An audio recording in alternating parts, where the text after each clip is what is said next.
evening. You're watching the news tonight, your daily roundup of all that has happened across India and the world. I'm Ishan Russell, and tonight our focus is on the World Bank and what its chief economist says that India's growth rate is expected to surpass that of China. Now, what does this mean for the economy? What does this mean for us? We'll be asking that to a special guest as well. But first, the headlines we're tracking right now. Ahead of the assembly elections in Bihar, former Chief Minister Jitan Ram Manjhi joins the NDA, pledges to defeat Nitish and Lalu alliance in the state.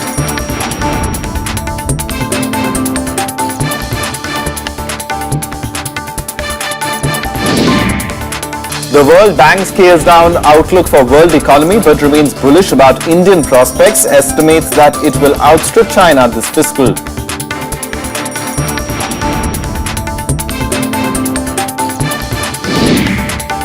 Two days after Army's Myanmar strike, Defence Minister Parekar takes a dig at Pakistan. Opposition parties call jingoistic remarks unnecessary.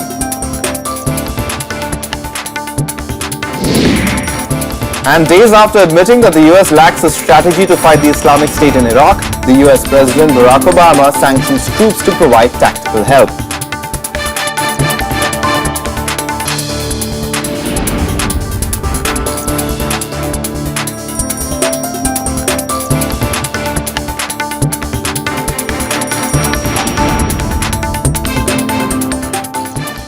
Our top story this evening, the stage is set for the assembly polls in Bihar. Now, on one side, there will be Nitish and Lalu in the Congress, and on the other, there will be the BJP-led NDA. And former Bihar Chief Minister Jitan Ram Manjhi will be standing with them. Seat sharing will be the biggest bone of contention, and given the changing social equation, the BJP could be forced to give in to demands from its allies in the state.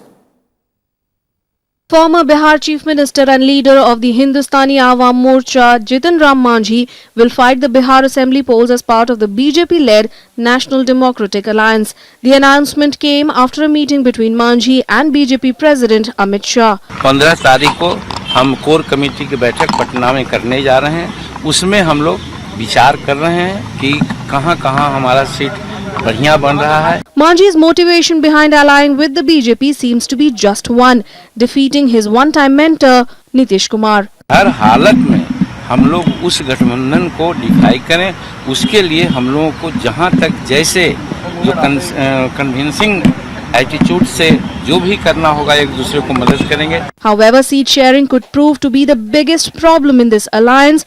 Manjhi will demand his pound of flesh, and given the shifting social equation in the state, BJP may have to give in to pressure from its newest ally. The BJP also met its other allies on Thursday to discuss the upcoming polls. The partners do not seem too concerned about Nitish Kumar being declared the CM candidate. उनके कहने से हम घोषित करेंगे क्या? उन्होंने घोषणा किया है तो 29 मार्च को घोषणा कर दिया है, तो घोषणा कर दिया तो फिर क्यों कहते हैं कि हमने जहर पिया है? भारतीय जनता पार्टी जब भी चुनाव का ऐलान होगा उससे पहले कई जगह हम लोग मुख्यमंत्री के पद का ऐलान करते हैं, कई जगह नहीं करते, तो पार्लियामेंट्री बोर्ड इस पर निर्णय करेगा कि कौन मुख्यमंत्री होगा। With this alliance, the BJP will be hoping to reach out to Dalits, who constitute about 22% of the Bihar population. Bureau Report, Rajya Sabha TV. And our correspondent Shyam Sundar has been keeping a track of these developments as far as the elections in Bihar are concerned, and let's go across to him to get a better understanding. Now, Shyam, the sides seem to have been chosen. I mean, there was constant bickering earlier of who will go with whom, but finally Nitish and Lalu have said, yes, Nitish will be the chief ministerial candidate and they'll fight the elections jointly, and Jitan Ram Manjhi going on to the side of the NDA. So how does this set up the Bihar elections? Well, Ishan, till very recently, BJP was saying that it will contest the Bihar elections with its allies Ramvilas Paswan and Upendra Kushwaha. But after the announcement by Lalu Prasad Yadav that he accepts Nitish Kumar as chief ministerial candidate for the alliance in that BJP has to work out its strategy again because it will be a formidable combination if Lalu and Nitish when they will be contesting elections together. We have seen in by-poll elections when both these parties came together and they won all the seats in Bihar in by-elections. So it was very, very clear, and we all know that in Lok Sabha elections also BJP in both states, Bihar and Uttar Pradesh, they allied with smaller parties to take care of the social equations in these two states, and it will be very, very important for BJP to have a broad-based alliance in Bihar and Jitan Ram Manjhi, which comes from Mahadalit community, which was created by Nitish Kumar, but he comes from that community, and BJP thinks that if they have to take on Lalu and Nitish Kumar, they have to really get an alliance which represents the different sections of the society in Bihar. Absolutely. Sham, on that note, we'll wrap it up for now, but thank you very much for that update, Sham. Of course, we'll be keeping a track of those ever-changing political situation in Bihar. Now, moving on to a focus story for the evening, the World Bank has scaled down its global growth outlook for the current year, but it remained bullish on India, whose estimated 7.5% growth rate this year is all set to outstrip that of China. Meanwhile, China's central bank today lowered full-year GDP growth forecast to 7%. Experts, however, feel it's still too early to celebrate. Good tidings for the Indian economy from the World Bank. It says new reforms, capital inflows and improved investor confidence will help India clock 7.5% growth in 2015. That would officially place it ahead of China and the leading emerging economies in the growth sweepstakes. The World Bank also expects the world economy to grow at 2.8% in the current year against its previous projection of 3%. Developing countries are projected to grow at 4.4%.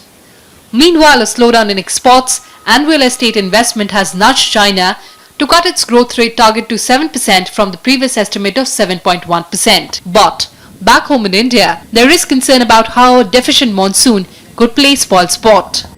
In case if the rain fails, the agriculture sector, which is already doing very badly and it is in crisis, then the entire economy will be in a slow mode, because the purchasing power in the rural masses will be reduced tremendously. The Modi government's pro-investment stance and the current account deficit situation have revitalized India's prospects. But overall, the country still awaits the rollout of a big-ticket investment project. Unpredictable inflation may also dent confidence in the resilience of the economy. The first and foremost is the issue of stalled investment projects.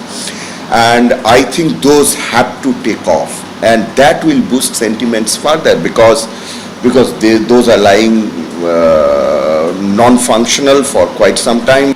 Cheaper oil, slowdown in Chinese economy and a new way of calculating GDP may have worked so far for India, but the government still has its task cut out in accomplishing a continuous policy reform. Kriti Mishra, Rajya Sabha TV. Now, what do these projections mean? We'll put that question to Shubhamoy Bhattacharjee, Executive Editor at, he'll be joining, the Financial Express now joins us live. Thank you very much, Shubhamoy, for coming in. To help us understand, is this already reason to cheer? Does this mean that as the proverbial Achhe Din, are they here now? That depends on how you look at it, but sure, 7.5% growth rate, whichever way you measure it, does mean that the economy is better. Even if we look at the original scorecard of last year, that was 6.9. So essentially, the economy is showing a lot of growth potential. And the question is how well we are able to build on that. All right, so how, in fact, that question perhaps would be best answered by you only, in the sense of where are we lagging? And there's been conversations about the NPS, the non-performing assets in the banking sector, that really could require a major impetus. That also talks about, as far as the monsoon is concerned, and concerns over the agriculture and rural wages. So it's a fine balancing act, but positive news. And does this mean that investor sentiment could be buoyed? We could see more money coming into the country? Ishan, I would say, look at it this way, the challenges which were there are still there. What has changed is the fact that you have a stronger political executive. In a country like India, that is a very major plus, because a lot of what can be done and what cannot be done gets determined by what the political executive has to say. Now the second part is about whether the political executive, having understood the gravity of the situation, is willing to take the hard role which it entails, which means doing a political trade-off. Because we are just in the second year of a new government, that trade-off seems eminently possible. Are some of those trade-offs being taken? Yes, I believe those have been taken. Are some more which need to be taken?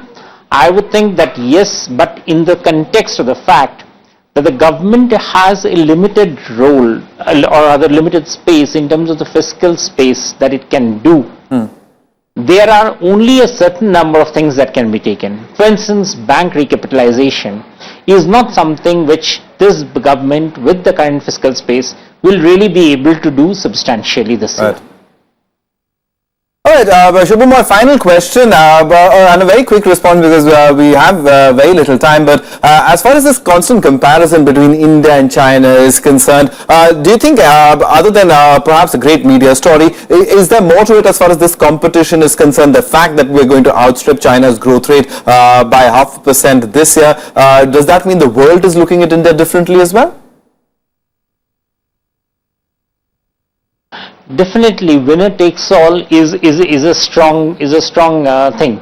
So definitely, the fact that the Indian growth rate is 7.5%, China 7.1, would be an interesting thing. I mean, of course, there are issues about whether the growth rate has been correctly measured, but it is definitely something which the world would certainly take notice. All right, on that note, Shubham, I will leave it over there, but thank you very much for coming in and helping us understand how this World Bank projection really could help the economy and what does this mean for the macroeconomic picture over here in the country. Thanks so much for that. Well, staying with news of the economy, I mean, as far as the markets are concerned, they weren't buoyed by what the World Bank had to say. They fell sharply today with the benchmark Sensex losing 469 points, that's about 1.75%. It finally settled at 26,371 points, its lowest level in over 7 months. The Nifty ended below the psychologically important 8,000 mark to close at 7,965 for the first time in over 7 months. Now, analysts attribute the string of losses to concerns over weak corporate earnings, monsoon worries and the pace of reforms. All right, on that note, we'll take a very quick break, but coming up on the other side, the Defence Minister takes a dig at Pakistan after the latter's comment on the Indian Army's operation in Myanmar. More on that after the break.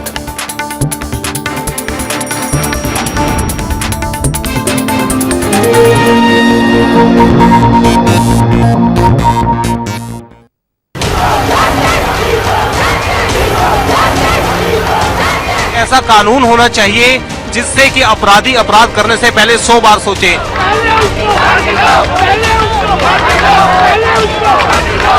आज हम चर्चा करेंगे juvenile justice bill 2014 की। बच्चों की as को हम नहीं चाहते थे कि डेफिनेशन ही बदल दो कि अगर ये बिल कानून में तब्दील होगा तो यकीनन इसका सबसे बड़ा गलत इस्तेमाल अगर किसी पर होगा तो मुस्लिम अक़लियत, आदिवासी और दलित बच्चों के ऊपर होगा। जुवेनाइल जस्टिस बिल 2014 पर एक खास बहस स्पेशल रिपोर्ट में सिर्फ राज्यसभा टीवी पर।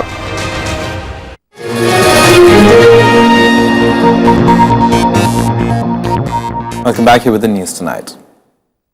Now, 2 days after the Indian Army undertook a successful cross-border strike against militants in the northeastern region, Defence Minister Manohar Parrikar has taken a dig at Pakistan. The opposition, meanwhile, has criticised the government, saying its ministers are unnecessarily making jingoistic remarks on the issue. A simple action against insurgents has changed the mindset of the full security scenario in the country. So much so that those who fear India's new posture have started reacting.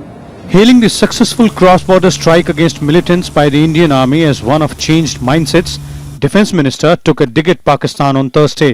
This was an apparent response to the statement of Pakistan's Interior Minister Nisar Ali Khan, wherein he said Pakistan was not like Myanmar, warning India that his country cannot be cowed down by the threats from across the border. Opposition parties have, however, criticised the BJP-led government and termed the government's remarks as jingoistic and boastful. दसियों बरस से भारत की सेनाओं ने कई ऐसे special missions किए हैं, पर उसमें गोपनीयता होती है और गंभीरता रहती है, उसका खुलासा नहीं किया जाता कि किसने किया, कहाँ लोकेशन है, कैसे हुआ। ये बातें सही नहीं हैं और वो बड़े अधिकारी भी जिन पे ये जिम्मेवारी है देश की सुरक्षा की और प्रधानमंत्री को सलाह देने की, वो भी इस चीज को नहीं समझ पा रहे।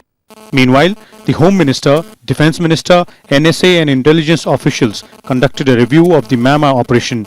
The government has also sounded a high security alert across the northeast after reports that NSCNK militants have entered India for a revenge attack. Vishal Dahiya, Rajya Sabha TV, Delhi. Now, Delhi court has quashed former Delhi Law Minister Jitendra Singh Tomar's revision plea against his police remand. The court also refused to provide any immediate relief to the Aam Aadmi Party leader in the alleged fake degree case, saying the order for interim bail is neither appropriate nor desirable at this point. Setback to former Delhi Law Minister Jitendra Singh Tomar. A Delhi court on Thursday dismissed his revision plea against his arrest in a fake degree case. The court observed that granting interim bail to Tomar would further complicate the matter. Tomar's regular bail plea will now be taken up on the 16th of June. Interim bail अभी नहीं दी है, उन्होंने कहा सारा finally dispose होगा, 16 जून को date लगा दी, police को इंस्ट्रक्शन दे दी कि भी वो आईओ और केस डायरी के साथ हाजिर रहेंगे. Tomar was grilled for the second day in Faizabad, with the Delhi police trying to gather evidence to establish the veracity of his documents. Investigation अभी वहाँ पर पेंडिंग है, तो अवध यूनिवर्सिटी और कॉलेज के साथ में पेंडिंग है, तो उसको अभी कंप्लीट किया जाएगा. चूँकि हमारे पास समय बहुत कम है, तो हमारा प्रयास है कि जल्दी से जल्दी जो भी हमें साक्ष्य इकट्ठे करने हैं, उस एविडेंस को हम इकट्ठा कर लें. Tomar could now be taken to Munger for verification of his professional law degree. He claims to have completed his LLB degree from the Tilka Manjhi Bhagalpur University of Bihar. हमारे पास जो admission register है उस वक्त का, वो proof करता है कि जितेंद्र सिंह तोमर नाम का विद्यार्थी इस कॉलेज में भर्ती हुआ था. लेकिन जितेंद्र सिंह तोमर यही जितेंद्र सिंह तोमर है, ये कहना मुश्किल है, क्योंकि फोटो से संबंधित कोई रिकॉर्ड हमारे पास नहीं. Meanwhile, the opposition sharpened its attack on the Delhi government, even questioning Kejriwal's silence on the issue. How all these fake people had come together to grab power in Delhi is abundantly clear to the people of Delhi now. I mean, in a hurry to grab power, the credibility of these people were not tested. I think Mr. Kejriwal should really answer as to what kind of people contested election. Ever since Tomar is arrested, we are not hearing a single word from the Chief Minister Arvind Kejriwal. Why Arvind Kejriwal is quiet now? Why is it that Arvind Kejriwal has not come out and given clarification on behalf of the government? Tomar was arrested on Tuesday for submitting fake degrees while filing his nomination for the Delhi Assembly polls. He has been remanded to judicial custody till Saturday. Bureau Report, Rajya Sabha TV. Now, Tamil Nadu Chief Minister Jayalalithaa today criticized the Centre for Entertaining Kerala's request to approve an environment study to build a new dam at Mullaperiyar in Tamil Nadu. Jayalalithaa wrote to Prime Minister Narendra Modi, pointing out that the approval for an environmental assessment violated a Supreme Court order. She also sought Modi's intervention in the matter. Tamil Nadu government's application in Supreme Court that seeks to restrain Kerala from conducting the study is scheduled to come up next month. And news from Assam now, where the flood situation has worsened, with the raging Brahmaputra river continuing to inundate thousands of our villages. Close to 2 lakh people now have been affected.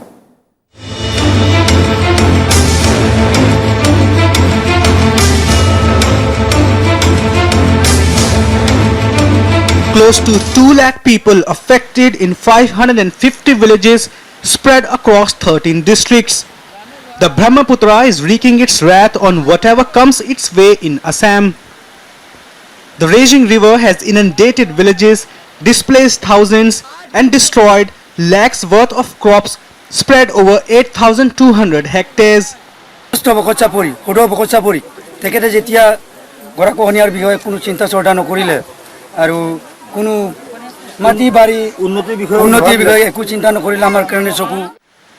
The state authorities' daily flood report says 38 roads, bridges and culverts have been damaged in various districts, while 11 breaches were noticed in embankments across the state. Flooding caused by an overflowing Brahmaputra is not new for the state. Every year, with the onset of monsoon, a raging Brahmaputra wreaks havoc, but the government's unpreparedness and apathetic attitude towards the plight of the people only makes matter worse. Bureau Report, Rajya Sabha TV. For all the other national stories, let's take you now nationwide. Pak Afghani troops on Thursday violated ceasefire along the line of control in Jammu and Kashmir's Poonch district. Pakistani troops resorted to unprovoked firing in Sovjian sector this morning. The firing lasted 10 to 15 minutes, causing damage to the Indian side. The Narcotics Control Bureau arrested the CEO of multinational e-publishing Huawei India. Sanjay Bhatnagar was arrested in Chennai after he allegedly took delivery of cocaine from a courier company. The Maharashtra Anti-Corruption Bureau says there is no need to arrest former State PW Minister Chhagan Bhujbal and 5 others in the alleged corruption case. The Maharashtra ACB has filed an FIR against Bhujbal and 5 others 3 days ago for alleged corruption in awarding some contracts. The Met Department has said the cyclonic storm in the Arabian Sea, El Nino, has intensified. IMD said the cyclone has now moved into Oman and the monsoon is now re-establishing itself. The monsoon will now reach Mumbai and parts of Maharashtra by the 15th of June. Flight operations at the Kozhikode International Airport in Calicut, Kerala resumed after being temporarily suspended following violence last night. Personnel of the CISF and the Airports Authority of India clashed with the Air Force Department at the airport last night over frisking an AAI official, leading to tension. A CISF Jawan was in fact killed in the clash. Time for another short break. On the other side, all the international news. We'll explore with the US-led alliance's strategy to fight the Islamic State in Iraq.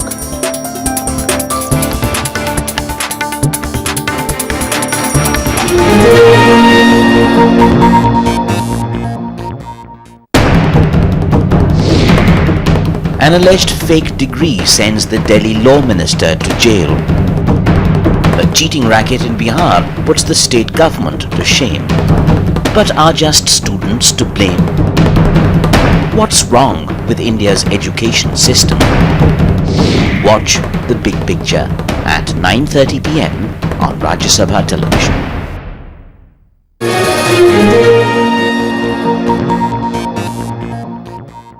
Welcome back. You're watching the news tonight. Now, some international news. Allaying speculation, the White House today confirmed that it will send additional troops to Iraq to fight the Islamic State. Meanwhile, a 2-day regional security summit is underway in Sydney, in which representatives of 25 countries are pondering upon ways to and means to tackle the IS menace. Speaking at the summit, Australian Prime Minister Tony Abbott said that the IS is a death cult with far-reaching tentacles. The Islamic State celebrating 1 year of overtaking Mosul city in Iraq. Their grip here remains the group's biggest strategic and symbolic victory. Against this backdrop is the continuing violence in Iraq. Deployment of 450 more US troops marks an adjustment in strategy for Barack Obama. The men adding to the 3,100-strong US contingent already there will offer tactical advice. Following Washington's decision, Iraq's defense minister met the chief of United States Central Command in Baghdad on Wednesday. The situation on the ground in Iraq would benefit from more trained Iraqi security forces and more Sunni tribal fighters that are operating under the command and control of the Iraqi central government who have received advice and assistance and equipment. In Syria too, pitched battles continue in Aleppo and other cities. Sirte in Libya came under IS control, with the UN stepping up pressure for a concerted fight. EU leaders urged Libya's warring factions to accept a peace deal within days, warning that IS is taking advantage of the political crisis to gain ground. Wenn jetzt nicht in den nächsten Tagen und Wochen eine Vereinbarung gefunden wird über den Weg hin zu einer Regierung der nationalen Einheit. Daesh is coming, if it can, for every person and for every government with a simple message: submit or die. Now, you can't negotiate with an entity like this. you can only fight it. It's not all been a lost race, though. Iraqi forces have detained dozens of IS militants, seizing large quantities of ammunition. They have also regained parts of oil refinery town of Beji. But there is no denying that bigger and more important victories are some way away yet. Bureau Report, Rajya Sabha TV. And more news from across the world in Global Buzz now. South Korea cut interest rates to a record low in an attempt to stem the economic fallout from the outbreak of MERS. 10 people have died so far since the disease was first reported in late May. Spending has been hit with thousands of people being quarantined, schools being shut down as well. 14 new cases of the disease have taken the total to 122 in the country. Indian universities are lagging behind in the recently released Times Higher Education Asia University Ranking 2015. The list is dominated by universities from Japan, Singapore, Hong Kong and China. The Indian Institute of Science, Bangalore, comes closest at 37th place, and the Punjab University has the 38th position. IITs of Roorkee, Bombay, Delhi, Kharagpur and Madras, and the Aligarh Muslim University and the Jawaharlal Nehru University, though figure among the top 100. Myanmar's opposition leader Aung San Suu Kyi will meet Chinese President Xi Jinping. Her 5-day visit comes at a turbulent time in the relationship between the two nations. Beijing hopes a party-to-party meeting between the National League for Democracy and the Chinese Communist Party will allow it to boost its waning influence in its southern neighbor. Myanmar's president suspended a multi-billion-dollar China-backed dam project 4 years ago. Relations have also been tested by fighting between Myanmar's military and ethnic Chinese rebels that spilled over the border. It's time now for all the sporting action in Sportsbeat. The second day's play in the one-off cricket test between India and Bangladesh was called off due to rain in Fatullah. Indian openers dominated the first day of the match that was also interrupted by rain. Shikhar Dhawan scored 150, supported by Murli Vijay, who scored 89 runs. India were 239 for no loss at stumps.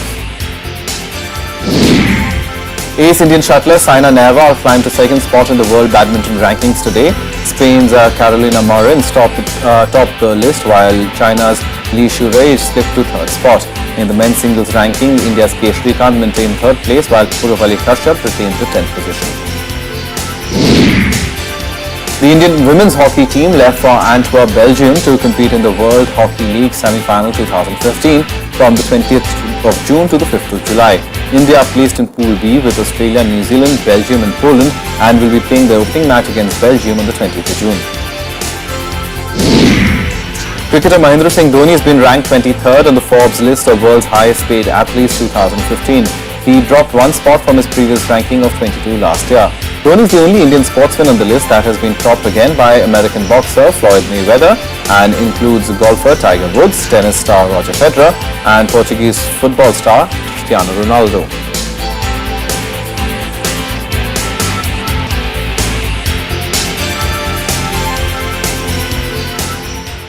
Well, that's the news tonight, but before we go, some tragic news from the entertainment world. British actor Christopher Lee died at the age of 93. He died last Sunday in hospital while undergoing treatment for a respiratory problem. In a long career, Lee specialized in playing horror film villains like Dracula, Frankenstein's monster and The Mummy. In recent times, the audiences loved him in the blockbuster series of Star Wars and The Lord of the Rings. We leave you with some of the roles made memorable by this great actor.